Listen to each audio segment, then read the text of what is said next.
Hello दोस्तों, कैसे हैं आप। हम भंवर गीत की व्याख्या को जारी रखते हैं और 41वें छंद से व्याख्या को आगे बढ़ाते हैं। कोउ कहेरी कहा दोष शिशुपाल नरे से, ब्याह करन को गयो नृपति भीषम के देसे।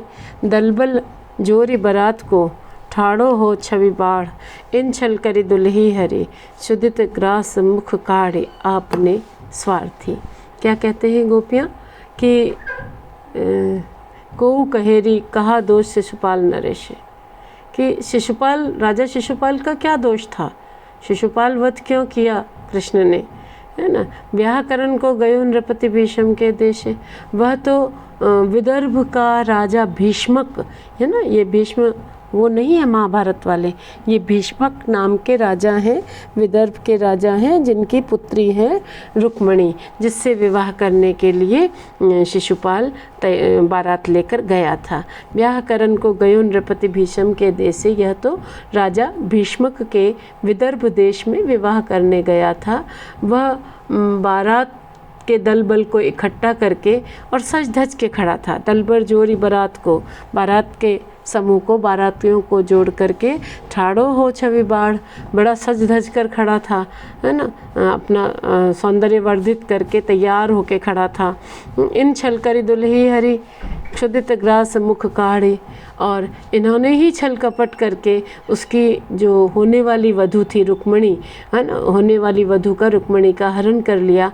और ऐसा काम किया जैसे उन्होंने उसके मुंह से कौर छीन लिया हो। क्षुदित ग्रास मुख काढ़ी, भूखे के मुंह से निवाला छीन लिया, है ना। भूखे के मुंह से जैसे कौर छीन लिया जाए, ऐसे उसका विवाह होने ही वाला था और उन्होंने, श्री कृष्ण ने रुक्मणी का हरण कर लिया। आपने स्वार्थी, वास्तव में ये तो बड़े ही स्वार्थी हैं। तो यहाँ क्षुदित ग्रास मुख काढ़ी, फिर लोकोक्ति का प्रयोग है कि भूखे के मुंह से निवाला छीन लेना, भूखे के मुंह से ग्रास छीन लेना। तो सुंदर कहते हैं नंददास जी के लिए कि और कवि गढ़िया नंददास जड़िया। नंददास तो जहाँ जैसे शब्दों का जड़ाव होता है वैसे सुंदर शब्दावली को जड़ते हैं। अगला अंश देखें। यह विधि वह आवेश परम प्रेम ही अनुरागी, और रूप पिय चरित तहाते देखन लागी। रोम रोम रहे व्यापिके जिनके मोहन आए, तिनके भूत भविष्य को जानत को न दुराए रंगीली प्रेम की।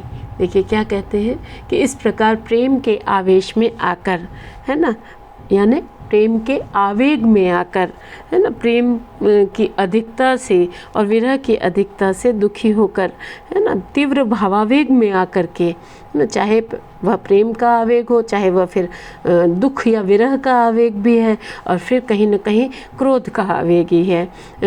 परम प्रेम ही अनुरागी, गोपिकाएं परम प्रेम में अनुरक्त हो गई, डूब गई, परम प्रेम में निमग्न हो गई और अपने प्रिय कृष्ण के, विष्णु के अवतारों के अन्य रूपों के चरित्रों का दर्शन करने लगी।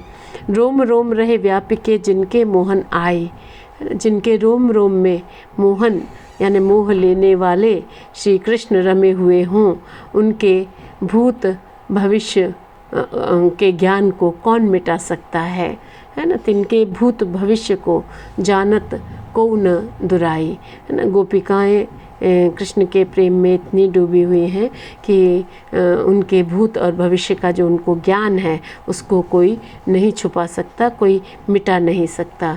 ये गोपिकाएं तो प्रेम में पूर्णतया रंगी हुई थी, रंगीली प्रेम की। ये तो प्रेम में, प्रेमा भक्ति में पूर्णतया रंगी हुई थी, क्योंकि मैंने बताया कि सारी कृष्ण लीलाओं में प्रतीकात्मकता है। कृष्ण परमात्मा का प्रतीक है, गोपिकाएं जीवात्मा का प्रतीक हैं, है ना। और राधिका जी के बारे में मैंने कहा था कि वे श्री कृष्ण की ही शक्ति हैं, श्री कृष्ण में और उनमें कोई अंतर नहीं है, और वे श्री कृष्ण जी की आह्लादिनी शक्ति मानी गई हैं। अगला अंश देखिए 43वां। देखत उनको प्रेम नेम ऊधो को भाज्यो, तिमिर भाव आवेश बहुत अपने मन लाज्यो, मन में कह रज पाए के ले माथे निज धारी, परम कृतार्थ वे रहो त्रिभुवन आनंदवारी वंदना जोगिए। हृदय परिवर्तन हो गया है ना, रूपांतरण हो गया किसका, उद्धव का, है ना। उन देखत उनको प्रेम, गोपिकाओं की ऐसी प्रेम दशा को देखकर उद्धव के योग का सब नियम कर्म विलीन हो गया, है ना, भाग गया। जितना यम नियम प्राणायाम, है ना, ध्यान धारणा समाधि संयम, इनकी बात उद्धव कर रहे थे, निर्गुण की बात कर रहे थे, गोपिकाओं के प्रेम का अतिरेक देख करके उद्धव का सारा नियम धर्म जो योग का था वो विलीन हो गया, भाग गया, दूर हो गया। तिमिर भाव आवेश बहुत अपने मन लाज्यो, फिर वे अपने अज्ञान के आवेश पर, तिमिर भाव आवेश, उन्हें गोपियों की के इतनी अनन्य भक्ति का ज्ञान नहीं था उन्हें, तो वे अपने अज्ञान के आवेश पर मन ही मन में बहुत लज्जित हुए। उनके जो अज्ञान और साथ में जो उनके भीतर जो अज्ञान को व्यक्त करने की तीव्रता थी, उस सब पर वे बहुत लज्जित हुए। मन में कहा, फिर अपने मन में ही वो कहने लगे, सोचने लगे कि रज पाए के ले माथे निज धार, कि मुझे ऐसा करना चाहिए कि इन गोपियों के पाँवों की धूल लेकर अपने मस्तक पर चढ़ा लूँ मैं, है ना, यानी गोपियों के चरण स्पर्श कर परम कृतकृत्य हो जाऊँ मैं, और परम कृतार्थ वह रहो, मैं कृतार्थ हो जाऊँ, कृतकृत्य हो जाऊँ, मेरा जीवन धन्य हो जाए, है ना। गोपिकाओं की यह भक्ति देख करके मैं सम्मोहित हूँ, मैं गोपिकाओं की भक्ति देखकर मैं अचंभित हूँ, और गोपिकाओं की भक्ति देखकर उद्धव कहते हैं कि मैं कृतकृत्य हो गया हूँ, मैं आनंद से परिपूर्ण भी हो गया हूँ। तीनों लोगों के आनंद को मैं इन पर निछावर कर सकता हूँ, गोपिकाओं की इस भक्ति पर निछावर, प्रेम पर निछावर, प्रीति पर निछावर कर सकता हूँ। वे गोपिकाएं तो अपने अनन्य प्रेम के कारण वंदना योग्य हैं। गोपिकाएं तो स्वयं इतनी श्रेष्ठ जीवात्मा हो गई हैं कि इनकी भी वंदना की जानी चाहिए। मैं इनकी वंदना करने को तत्पर हूँ, और मैं तीनों लोगों के आनंद को इनके इस भक्ति भाव पर बलिहारी करता हूँ, न्यौछावर कर सकता हूँ। फिर क्या कहने लगे कि कबहू कहे गुण गाई श्याम के इन्हीं रिझाऊँ, तो हों भले प्रेम भक्ति श्याम सुंदर की पाऊँ, जिह जिह विधि रिझहि सो विधि करो बनाई, जातो मो मन शुद्ध है वह दुविधा ज्ञान नसाई, पाई रस प्रेम को बहु कहे गुण गाई श्याम के इन्हें रिझाऊँ।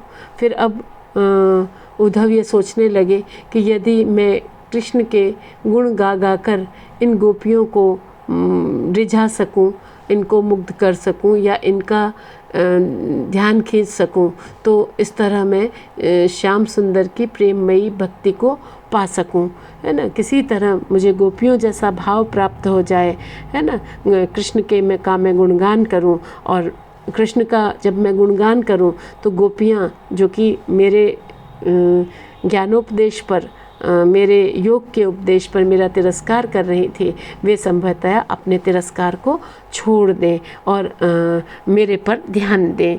जी जी विधि रिझहि सो विधि करो बनाए।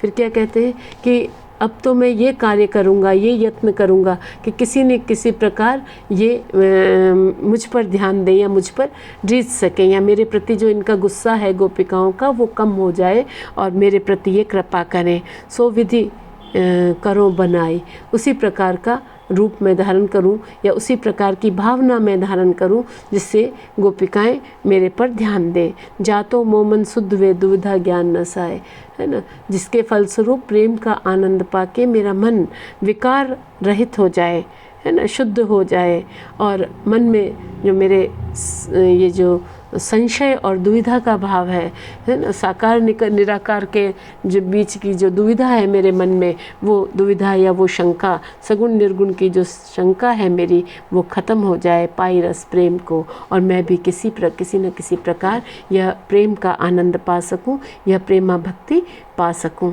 तो इस प्रकार आप देखिए कि पहले तो उद्धव ज्ञान के गठरी कहाँ सिर पर रखी जाती है, और ज्ञान भी कहाँ, दिल में नहीं बसता, मस्तक में बसता है, बुद्धि में बसता है ना। तो पहले तो वो बड़ी भारी गठरी लाकर ब्रज में रखते हैं, है ना, योग साधना की। लेकिन जब उनको लगता है कि नहीं, गोपिकाओं को तो वो सारा परम का नैकट्य, परम का सामीप्य सहज भक्ति के माध्यम से ही प्राप्त है ना, सामान्य तरीके से प्राप्त है। वे तो कृष्ण को ही सर्वस्व मानती हैं और कृष्ण के प्रति ही उनका अनुराग है। वे निर्गुण की जो ये कठोर साधना है वो नहीं करना चाहती। भक्ति का तो राजमार्ग है ना, भक्ति का तो जहाज है। इस जहाज को छोड़ के, इस राजमार्ग को छोड़ के, है ना, इस अमृत को छोड़ के वे जो योग साधना का जो विषय है उसकी तरफ क्यों ध्यान देंगी। उनको तो जहाँ उनका मन रमता है वही भक्ति उनके लिए श्रेष्ठ है। तो इस प्रकार की जब उन्होंने अनन्य भाव देखा तो फिर इन दो छंद जो अभी मैंने पढ़ाए या बताया आपको, उनके माध्यम से ये देखा कि उद्धव का हृदय परिवर्तन हो गया, उनका रूपांतरण हो गया, और अब वे ज्ञानी या योगी से ज़्यादा वो भक्त हो गए। गोपिकाओं के हृदय की सी ही भावनाएं उनके मन में भी जागृत होने लगी। तो पहला अंश मैंने जहाँ रोका था आपको कि ये तो शास्त्रार्थ है। फिर दूसरा अंश जो मैंने यहाँ अभी मैं कह रही हूँ कि यहाँ तक है, जो मैंने अभी पिछला छंद पढ़ाया है 44वां छंद वहाँ तक है। और अब ये जो तीसरा हिस्सा शुरू होता है 45वें छंद से, यहाँ से आप देखिए कि यहाँ भ्रमर आगमन होता है। कहानी में भंवरा आ जाता है और उस भ्रमर का आचरण देखकर गोपिकाएं फिर अपने विरह को, दुख को व्यक्त करती है भ्रमर के माध्यम से। ताही छिन एक भंवर कहूँ ते उड़ित आयो। उसी क्षण कहीं से एक काला भंवरा जिस पर दो पीले बिंदु थे और श्रृंगिकाएँ थी, वो कहीं से उड़कर वहाँ आ गया। ब्रज बनितन के पुंज माही गुंजत छवि छायो।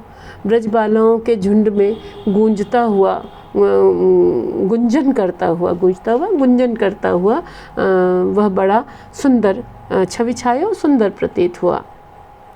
बैठियो चाहत पाँव पे अरुण कमल दल जाने। वह श्री राधा के चरणों पर उनके लाल कमल की पंखुड़ी जानकर उनके चरणों के अंगूठे के नाखून पर बैठना चाहता था। अरुण लाल कमल की पंखुड़ी, लाल कमल की पंखुड़ी समझकर वो श्री राधिका के चरण के अंगूठे पर बैठना चाहता था, पाँव के अंगूठे पर बैठना चाहता था। मन मधुकर उद्धव भयो प्रथम ही प्रगट्यो आने।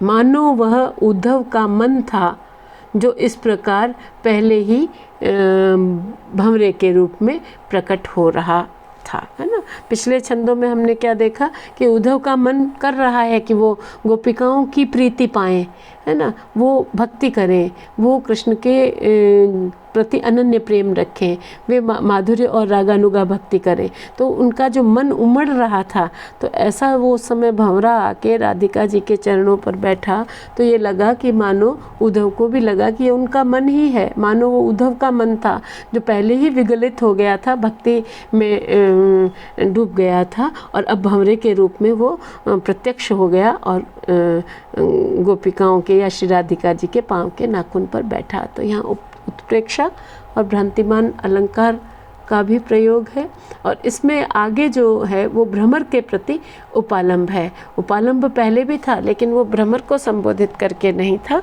अगले छंदों में छंद संख्या 46 से भ्रमर को संबोधित करके कहे गए, लिखे गए पद हैं जिनको हम अगले व्याख्यान में देखते हैं। आप सभी का बहुत बहुत धन्यवाद।